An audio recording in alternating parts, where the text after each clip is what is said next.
Hello, I'm John Rott from the H Foundation. The H Foundation is a group of friends and family and a community of supporters that believes that cancer is personal. We've all been affected by the disease, and we're dedicated to doing something about it. We did this event, the Comedy for Cancer, as a way for people to laugh, a way for people to come together. So if cancer is personal to you, join us. Please make a donation today and help us cure cancer.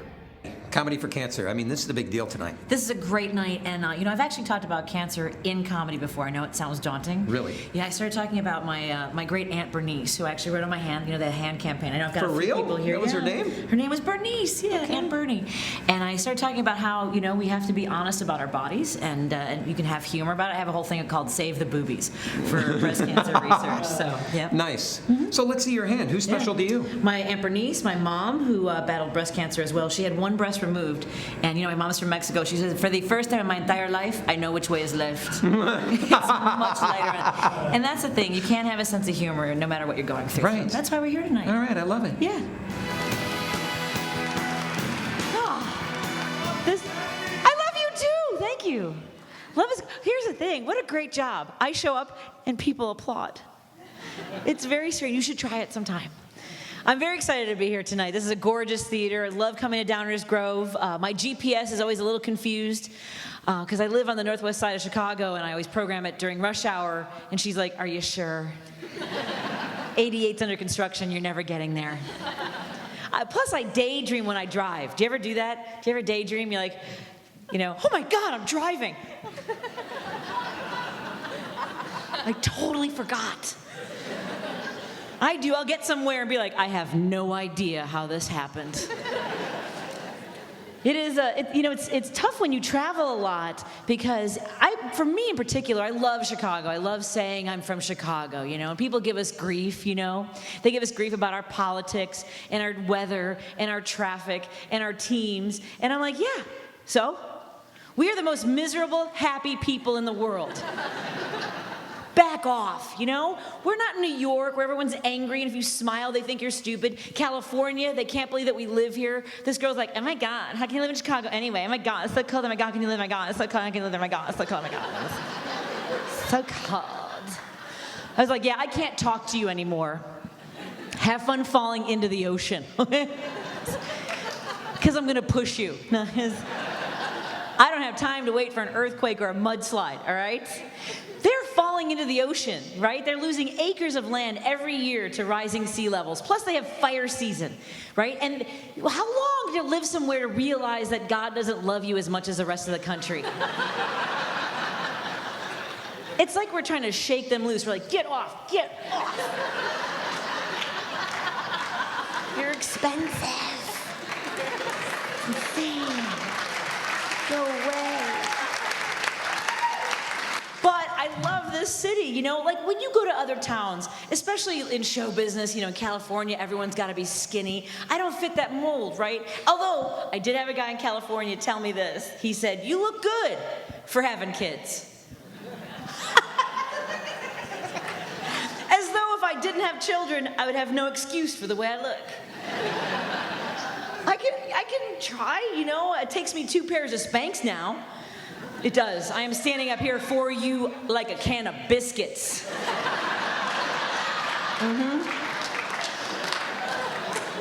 If you pop me open, poof, all the rolls come out. And you're sitting there thinking, wow, there's a lot more in there than I thought there was. Yes, there is. And sometimes women are very kind. They'll come up to me and be like, "You're adorable. You don't look like you need to wear Spanx." That's why I wear the Spanx. If I didn't wear the Spanx, those women wouldn't talk to me. They would walk right by going, "She should really wear some Spanx." I have to wear them because I have a muffin top. I don't mind. I have no shame. I'll tell you that. I have a muffin top. And I don't like that they call it that because muffin tops are moist and delicious. This is jiggly and it has to be cleansed well.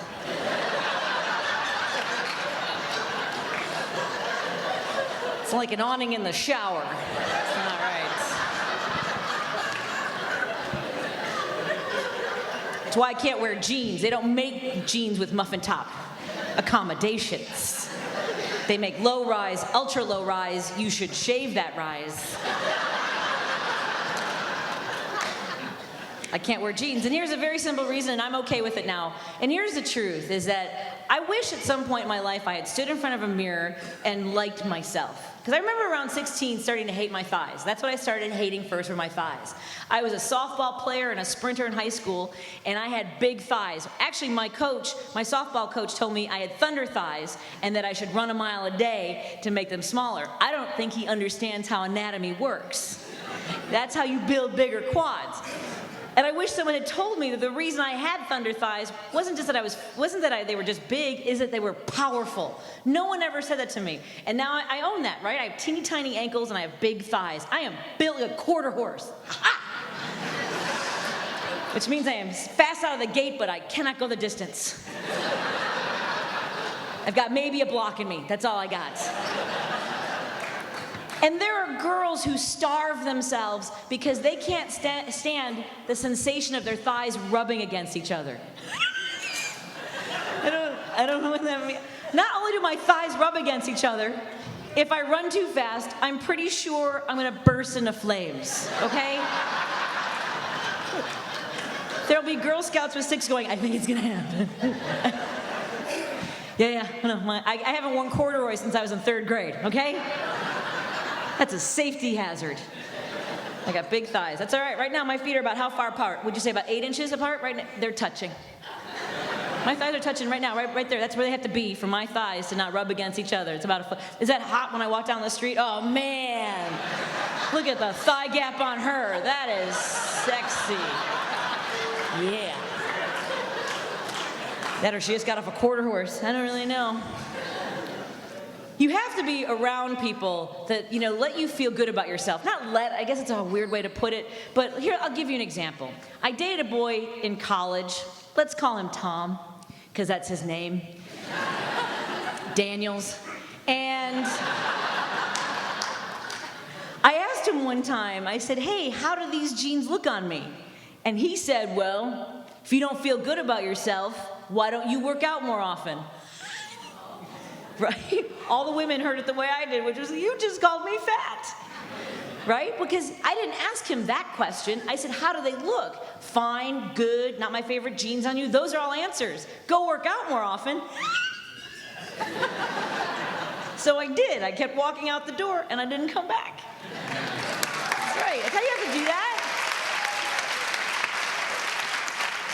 What I've learned since is that when men are asked those questions, they get defensive. They think they're being tricked into an argument. What's true is that the reason we ask you is because we trust you. Like, my husband knows how to answer those questions because I gave him flashcards. Why would I take another chance? If I say, hey, sweetie, do these jeans make me look fat? He's like, oh my God, you're amazing. I am so lucky to have you in my life. I don't even know why you're still with me. You're gonna need more, aren't you? Hold on a second, let me get to the last one. Oh, here it is. You make me wanna be a better man. It's in there somewhere. I love my husband. He is a sweet, gentle, kind man. He is a stay-at-home dad, which is what we say instead of unemployed. It just sounds better, doesn't it? Listen to it, stay-at-home dad. Aw, she got a good one. Unemployed. Ooh. Are you gonna stay with him? My mom keeps asking. I hate saying he lost his job because he knows exactly where it is. They just won't let him get to it. They're so rude. The doors are locked, there's a restraining order. When he lost his job, we had to pay for COBRA, which is the extension of your health care from your previous employer. And it is accurate. I think that your health care should be named after something that's gonna bite you in the ass. And I was looking at all of our options one day when we lost, all of our choices with his insurance, and I thought, we have really good car insurance, so maybe you've thought about this too. Maybe when I'm sick, I'll make sure I'm in the car. Make sure the seatbelt's on, and then hit something. Nothing big, like maybe a little Volkswagen Beetle, just so I'd knock that flower out of its vase. So I could end up in the emergency room and be like, I don't know, I got this tummy ache when I hit that Volkswagen Beetle. Could I have a mammogram while we're here? Because, no, I think the seatbelt just caught me. Not like I'm going out of my way for that exam. I don't understand how technology has come so far and we still have to put our boob in a panini maker. It is mind-boggling to me. It's very strange. Because I already am so self-conscious about my body, and then, you know, I'm like, it looked like a cartoon boobie or something. I wasn't sure. I was like, is that going to snap back? Because my nipple's on the other side of the room. I don't know what's happening right now.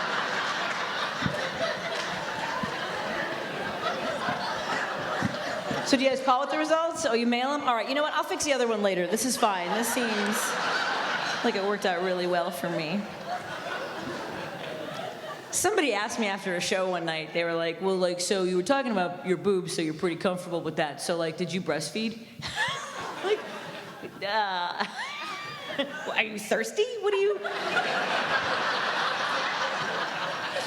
And then he goes, well, no, I'm just wondering if, like, did they get bigger afterwards? And I was like, well, they got longer, if that's what you're asking.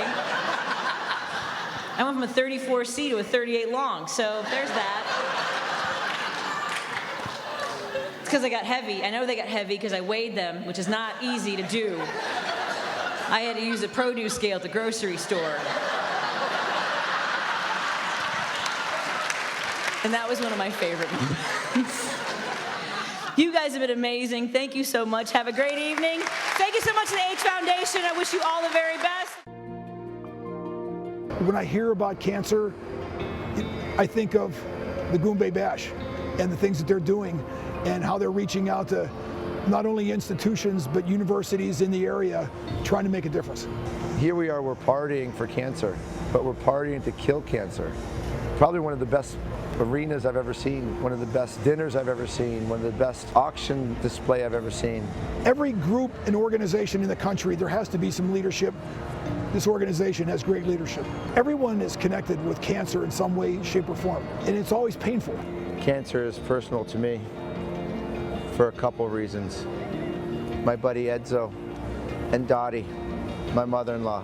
Cancer is very special to me.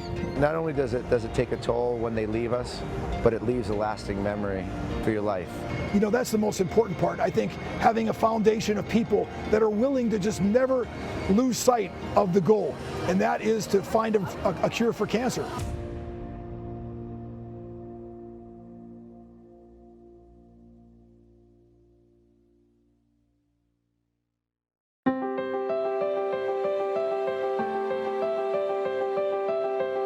When people walk in, they're amazed at the beauty, and candidly, they look up at the gold leaf ceiling, which has been repaired, and then they go into the auditorium. But they definitely notice the old-time feel and how amazing a suburban theater is to have this size and this grandeur.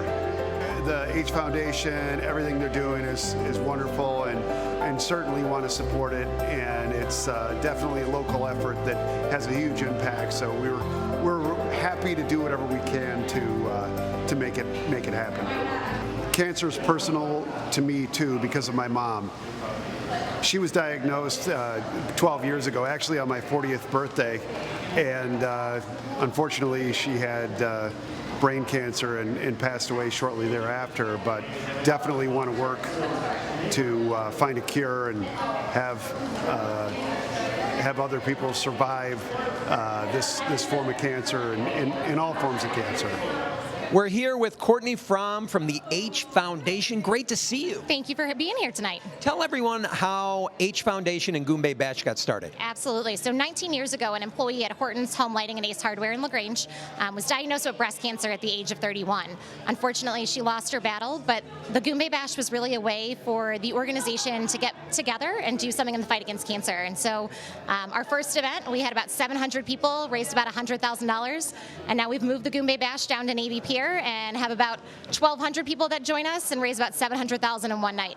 And it's the anti-gala where people show up in Hawaiian shirts and shorts. Absolutely. So we want this to be fun. You know, cancer is a topic that not everyone wants to talk about. It's sad. You know, so many people have been affected by this disease, that 1 in 3 number. And so, you know, we want to have something that's always fun, that's upbeat, and it's an opportunity for us to celebrate those that we've lost, those that we love, those that are still fighting this disease. Cancer is personal to all of us. 1 in 3 people are affected by this disease. Cancer is personal to me. Just a month ago, my Uncle Dave was diagnosed with lung cancer. Unfortunately, John Rott Jr. passed away just a few days ago. And my Aunt Elle has been a cancer survivor. She's 96 years old and has been a cancer survivor for over 50 years now. So it's all personal to all of us, and we all have a story. That's why we're here. It's personal, but we're going to fight cancer tonight, aren't we? Absolutely. Let's find a cure. Today I have my husband, Ryan Cosgrove's name on my hand. He passed away 4 years ago from cancer. He battled brain cancer for 8 years, and the H Foundation is such an organization that is so near and dear to me. What he went through and kept such a positive attitude throughout. I was very blessed to have a husband.